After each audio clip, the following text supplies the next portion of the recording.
Anda masih bersama kami dalam News on the Spot. Pemirsa, Presiden Joko Widodo pagi tadi melakukan pertemuan dengan Melinda Gates, istri manusia terkaya di dunia Bill Gates yang mengakhiri kunjungannya di Indonesia.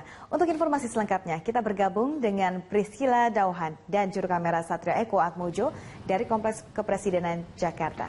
Priscilla, apa saja isi pertemuan Presiden Joko Widodo dengan Melinda Gates tadi? Ya, sih selama 30 menit lamanya Presiden Joko Widodo bertemu dengan Melinda Gates, yakni co-chair atau CEO dari Melinda and Bill Gates Foundation di Amerika Serikat. Dan memang pertemuan tadi membahas sejumlah hal, diantaranya mengenai perkembangan dari program inklusi keuangan atau conclusion inflation yang juga memang sudah dijalankan oleh pemerintah Indonesia sejak akhir tahun 2016 lalu. Dan memang dalam pertemuan tadi Presiden Jokowi didampingi oleh Ibu Negara Iriana beserta dengan Menteri Perekonomian Darmin Nasution dan juga Menteri Keuangan Sri Mulyani beserta dengan Menteri BUMN Rini Sumarno juga bersama-sama membahas mengenai perkembangan dari program ini. Dan memang secara personal Melinda Gates mengapresiasi perkembangan dari program keuangan inklusif ini yang sudah dijalankan lebih dulu oleh Presiden Joko Widodo sejak akhir tahun 2016 lalu.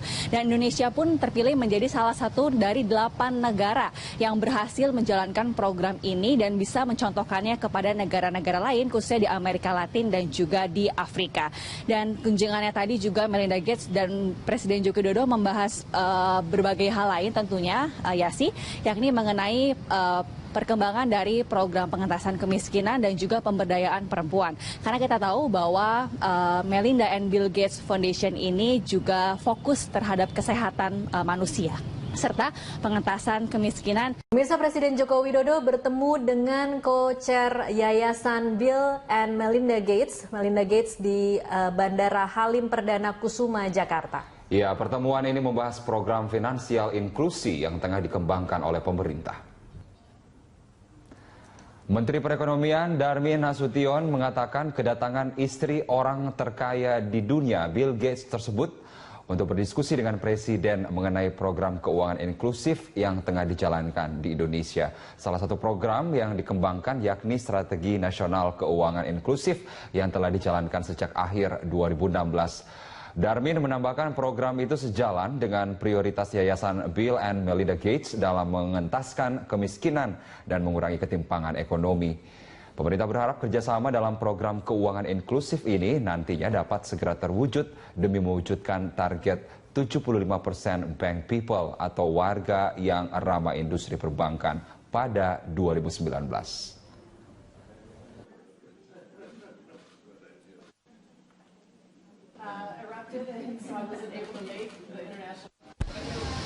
Ada hal lain yang sudah dikerjakan, meneliti mengenai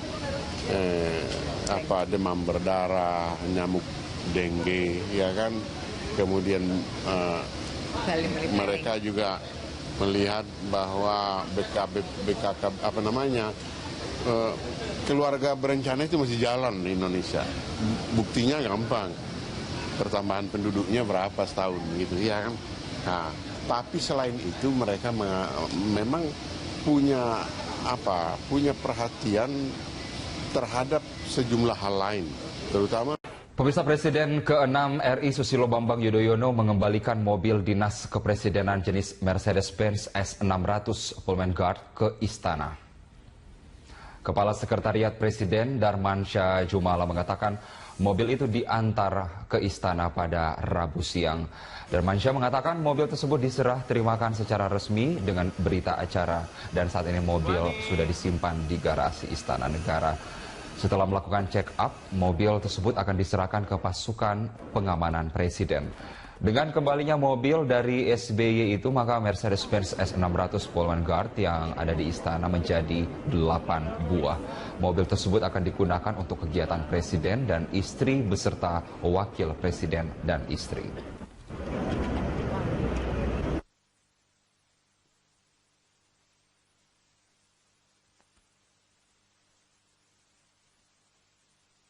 Lagi menjabat sebagai presiden, Susilo Bambang Yudhoyono masih menggunakan mobil kepresidenan dalam status pinjaman. Hal itu terkuak setelah ribut-ribut mobil kepresidenan yang digunakan Presiden Joko Widodo mogok di Kalimantan Barat. Mantan Presiden Susilo Bambang Yudhoyono akan mengembalikan mobil kepresidenan yang dipinjam selama 2 tahun setelah tak lagi menjabat sebagai presiden. Bahkan proses pengembaliannya diklaim telah dilakukan jauh sebelum menjadi polemik. Wakil Ketua Umum Partai Demokrat Nur Hayati Assegaf menyebut mobil yang digunakan SBY bukan berstatus pinjaman, melainkan fasilitas melekat bagi mantan presiden. Menurutnya SBY sebagai mantan presiden berhak mendapatkan fasilitas mobil dan supir dari negara. Kami juga sedih menurut Pak SBY yang sebetulnya sebelum kejadian ini beliau memang memutuskan untuk mengembalikan. Jadi bukan karena ada kejadian ini, memang beliau berniat untuk mengembalikan. Kenapa? Karena memang yang dipakai beliau kendaraannya kan sudah cukup lama ya, artinya sudah cukup tua dan biasalah kendaraan itu kan perawatannya luar biasa. Kenapa Presiden Joko Widodo akan mobil dinas tua yang telah berusia 10 tahun? Lantas siapakah yang paling bertanggung jawab jika mobil yang digunakannya mogok seperti saat Presiden Jokowi di Kalimantan Barat? Mogoknya kendaraan Presiden RI bukan hanya persoalan teknis semata. Sekretariat Negara disorot sebagai pihak yang paling bertanggung jawab menjamin kebutuhan Presiden. Hal tersebut diungkapkan Wakil Ketua Umum Partai Demokrat Nur Hayati Assegaf. Setnek diminta lebih bijak menyikapi pemenuhan fasilitas untuk kepala negara ketimbang berpolemik dan kembali menyeret nama SBY. Kalau Presiden Republik Indonesia, Presiden Jokowi punya masalah dengan mobilnya, harusnya ini tidak terjadi. Karena ini menjadi urusan penuh, tanggung jawab penuh Sekretariat Negara. Ya, jadi untuk memperhatikan kebutuhan dan fasilitas Presiden Jokowi. Dari istana sempat terlontar dari 8 mobil kepresidenan, 1 mobil dipinjam ke Presiden RI ke-6 Susilo Bambang Yudhoyono. Menanggapi pemberitaan ini, SBY mengeluarkan pernyataan sedang mengurus pengembalian sebelum peristiwa mogoknya mobil presiden. Namun keadaannya juga rusak sehingga dalam perbaikan. Sudah 4 kali mobil kepresidenan mengalami gangguan.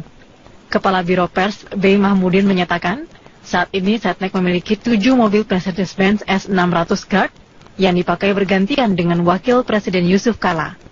Menurutnya, perawatan sudah dilakukan berkala dan di bengkel resmi. Perawatnya sesuai dengan jadwal atau sesuai dengan masanya dan di bengkel resmi sebetulnya sih. Itu sudah dilakukan berkali-kali. Bagi Presiden Joko Widodo, usia 10 tahun kendaraan Presiden bukan menjadi alasan untuk membeli mobil yang menurutnya masih layak. Selalu ketika Setnek ataupun Sespres mengajukan untuk ini, beliau menganggap bahwa mobil itu masih pantas dan layak digunakan. Kendaraan termasuk penunjang perlindungan bagi Presiden di negara manapun. Meski selalu ada mobil cadangan menyertai, mogoknya mobil Presiden Indonesia rasanya tidak pantas dan hendaknya tidak terulang lagi di kemudian hari. Tim Liputan Metro TV. Palembang, Jawa Tengah yang menolak pendirian pabrik semen kecewa setelah perwakilannya bertemu dengan Presiden Joko Widodo. Pasalnya, Presiden justru disebut membalikkan tuntutan warga kepada Gubernur Jawa Tengah yang mengeluarkan izin pendirian pabrik. 8 orang yang terdiri dari aktivis penggiat lingkungan dan mahasiswa Rabu siang melakukan aksi pasung semen di Taman Pandang Istana Jakarta Pusat. Aksi ini ditujukan kepada Presiden Joko Widodo. Mereka meminta Jokowi tegas mencabut izin pendirian pabrik semen di Pegunungan Kendeng, Rembang, Jawa Tengah. Pasalnya pendirian pabrik semen tersebut dinilai mencemarkan sumber air. Tuntutannya tentu saja kita mendukung penuh tuntutan warga Pegunungan Kendeng untuk membatalkan pertambangan dan pabrik semen. Karena itu dampaknya adalah multidimensi ya, banyak aspek. Salah satunya yang hari ini berkaitan dengan hari air ya. Pegunungan Kendeng itu adalah barisan pegunungan kars yang merupakan tangki air, sumber utama dari air masyarakat yang mengaliri sawahnya, kehidupan mereka, dan bahkan bagian dari kebudayaan mereka. Para aktivis dan mahasiswa menilai pendirian pabrik semen di Kendeng merupakan bentuk pembangkangan hukum. Pasalnya, Mahkamah Agung telah memutuskan penutupan pabrik semen di Rembang, Jawa Tengah. Namun Gubernur Jawa Tengah Ganjar Pranowo malah menandatangani izin lingkungan baru sehingga kegiatan penambangan kars tetap berjalan. Menanggapi aksi ini, kedua perwakilan warga Kendeng bertemu dengan Presiden Joko Widodo di Istana Kepresidenan. Usai pertemuan, warga mengaku Presiden justru membalikan tuntutan warga kepada Gubernur Jawa Tengah yang mengeluarkan izin. Saya belum tahu, Mbak. Kalau melihat apa yang dikatakan beliau, Pak Jokowi, rasanya saya sudah kehilangan Bapak. Itu yang kami rasakan, dan saya membawa amanah dari desa, dari kampung kami, dari Jawa Tengah. Hanya Jawa Tengah lah yang jadi lumbung pangan Nusantara ini. Kalau nanti Jawa Tengah rusak, maka negara ini nggak akan ada pangan lagi. Aksi pasung semen merupakan lanjutan dari aksi yang sebelumnya pernah dijalankan almarhumah Patmi. Almarhumah Patmi merupakan salah satu petani asal Kendeng yang melakukan aksi cor kaki dengan semen di depan Istana Merdeka. Kemarin Patmi pun dikabarkan meninggal dunia akibat serangan jantung. Tim Liputan, Metro TV. Kodari menilai sebaiknya Mensesnek segera menganggarkan untuk pembelian mobil kepresidenan yang baru dengan sudah 4 kali mengalami mogok saat digunakan dalam perjalanan dinas kepresidenan. Faktor keamanan dinilai menjadi prioritas utama bagi kepala negara dibandingkan sekedar faktor kenyamanan. Kalau sudah ada kejadian mobil kepresidenan mogok, ganti, nggak ada toleransi lagi, ya. Mau presidennya mau nggak mau, ya negara harus mengganti, ya. Karena kalau sudah bicara mogok, kita sudah bicara mengenai hal yang fundamental, yaitu apa? Keamanan, bukan cuma sekedar kenyamanan kepala negara, kepala pemerintahan, tetapi keamanan. Kalau ada satu kejadian, ya, masalah keamanan, ya, presiden harus diselamatkan, sementara mobilnya mogok nggak bisa jalan. Celaka 13, apa kata dunia? Pemirsa Presiden Susilo Bambang Yudhoyono dan masih digunakan hingga saat ini. Mercedes-Benz S600 Guard, saya melihat komposisinya atau desain orisinalnya memang begitu panjang dibanding dengan S-Class lainnya keluaran dari Mercedes-Benz dengan panjang 6,3 meter. Kita lihat juga ada wheelbase di sini atau yang bisa dimaknai sebagai poros roda yang kemudian menjadi pembatas berbeda antara seluruh jenis S-Class yang sudah dikeluarkan oleh Mercedes-Benz. Di sini panjangnya mencapai 4,315 mm, lebih panjang sekitar 1,5 mm dari kelas yang lainnya yang keluar sebagai pendahulu dari Mercedes-Benz S600 Guard. Lalu kita akan lihat apa yang menjadi detail dari keberadaan mobil kepresidenan Republik Indonesia yang sudah berumur 10 tahun tentunya apabila dihitung dari pengadaannya sejak tahun 2007 dan juga 2008. Untuk bodi dari Mercedes-Benz ini adalah bahan baja. Plat baja ini merupakan tambahan untuk versi orisinil yang tentunya anti peluru dan juga anti granat ringan dan sudah diuji coba di salah satu wilayah di Jerman, yaitu diuji balistikan sehingga mendapatkan sertifikasi BR10 Ballistic Authority dari salah satu perusahaan balistik militer di wilayah Jerman. Dan kemudian dari komposisi jendela ini juga memiliki fitur teknologi yang sangat tinggi, yaitu kita kembali dulu ke grafis sebelumnya. Di grafis ini masih akan menunjukkan tentang banyaknya fitur-fitur pengamanan lainnya seperti jendela, yaitu memiliki anti peluru militer dan juga banyak lagi fitur-fitur pengamanan lainnya seperti dari mesinnya dengan daya yang 530 kekuatan tenaga kuda atau horsepower dan juga torsi maksimal mencapai 830 Nm dan bisa menciptakan laju yang begitu cepat mencapai 160 km per jam. Mobil kepresidenan Republik Indonesia Mercedes-Benz S600 Guard ini seperti yang sudah kita lihat tadi datanya, dalam komposisi yang terlihat bahwa ada spesifikasi-spesifikasi yang cukup banyak sekali, kemudian menjadi keunggulan dari kemampuan Mercedes-Benz S600. Kita simak data berikutnya. Data yang akan kami tampilkan ini memperlihatkan bahwa mobil kepresidenan tidak hanya satu jenis, Mercedes-Benz S600 Guard, namun ada unit-unit lainnya yaitu 2 unit Jeep Mercedes-Benz dan 1 unit limousines dan semuanya keluaran dari Mercedes-Benz. Kita beralih ke informasi terakhir yang akan kami tunjukkan. kali ini adalah bagaimana protap keamanan perjalanan kepresidenan di Republik Indonesia. 7 hingga 10 mobil pengiring kepresidenan ini adalah angka yang lebih rendah apabila dibandingkan dengan zaman Presiden Soeharto hingga SBY yang mobil pengiringnya bisa mencapai 20 mobil pengiring kepresidenan.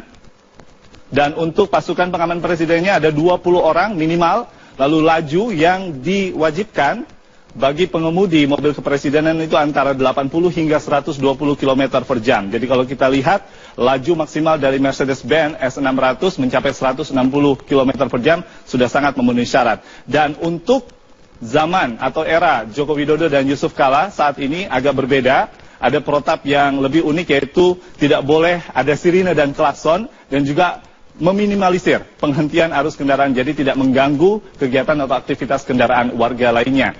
Kita lihat ada informasi terakhir yang akan kami tunjukkan. Satu lagi, ini menunjukkan bahwa fakta ada permasalahan teknis di mobil kepresidenan. Kami akan tunjukkan fakta tidak hanya dari Indonesia, di mana 18 Maret 2017 kejadiannya mogok di wilayah Mempawah, Kalimantan Barat. Lalu 9 September juga di tahun 2016, tepatnya 1 tahun yang lalu, Mercedes-Benz S600 yang merupakan pengadaan di tahun 2007 ini juga pernah mogok di wilayah Kabupaten Magetan, Jawa Timur. Saat itu juga kunjungan kerja Presiden Joko Widodo. Dan satu lagi contoh mobil kepresidenan di dunia yang kemudian mogok adalah Cadillac One, The Beast, yang ditumpangi oleh Presiden Amerika Serikat pada saat itu di era Presiden Barack Obama, mogok di wilayah Israel saat kunjungan kenegaraan.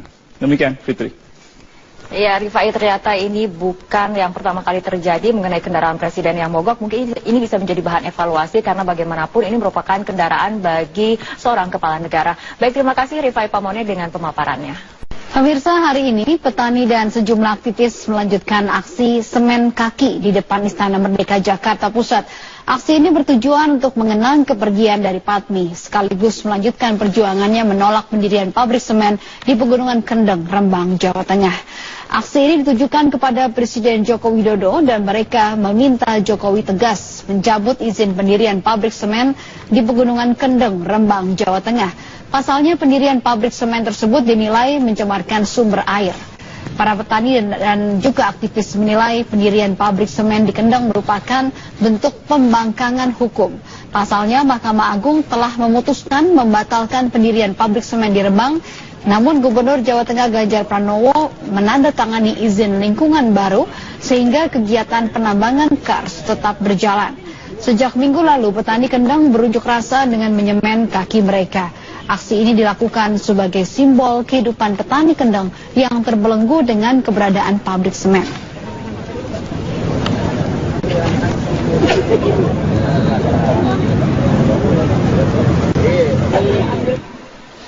Pemirsa, warga yang menolak keberadaan pabrik semen di Rembang, Jawa Tengah untuk menghentikan aksinya sambil menunggu laporan kajian lingkungan hidup yang dilakukan Kementerian Lingkungan Hidup dan Kehutanan.